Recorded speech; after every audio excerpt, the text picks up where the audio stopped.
پچھتاوا۔ ابو آپ آج چھٹی میں مجھے لینے مت آئیے گا۔ سرمد نے اسکول بیگ کندھے پر لٹکایا اور گیٹ کی طرف جاتے ہوئے اپنے ابو سے کہا، جس پر اس کے ابو نے حیرت سے پوچھا، کیوں بیٹا، کیا بات ہے؟ جس پر سرمد نے منہ بناتے ہوئے کہا، اصل میں مجھے شرم آتی ہے آپ کی پرانی بائک پر بیٹھتے ہوئے۔ میرے سب دوستوں کے پاس گاڑیاں ہیں، ان کے والدین انہیں گاڑیوں میں لینے آتے ہیں۔ یہ سن کر سرمد کے ابو اداس ہو گئے۔ یہ واقعہ آج پہلی بار نہیں ہوا تھا۔ روزانہ سرمد کا اسکول جانے سے پہلے موڈ خراب ہو جاتا تھا۔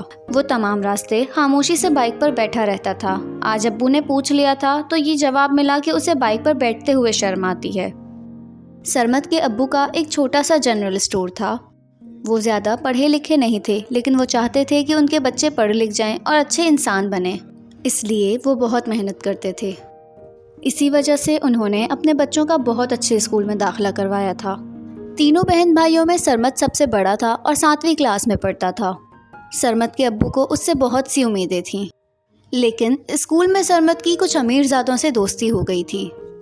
وہ ان کی گاڑیاں اور پاکٹ منی دیکھ کر ان جیسا بننا چاہتا تھا۔ اب سرمد اپنے ابو کو بہت پریشان کرنے لگا تھا۔ کبھی کہتا کہ مجھے آپ کا سستا سا موبائل دیکھ کر بہت شرم آتی ہے، اسے باہر نہ لے کے جایا کریں، تو کبھی بائک پر بیٹھتے ہوئے موڈ خراب کر لیتا۔ اسے ذرا احساس نہ تھا کہ اپنے محدود وسائل کے باوجود اس کے ابو اس کی زندگی بہتر بنانے کے لیے کتنی محنت کرتے ہیں۔ اس کی امی بھی پورا دن سلائی کر کر پیسے کماتی ہیں۔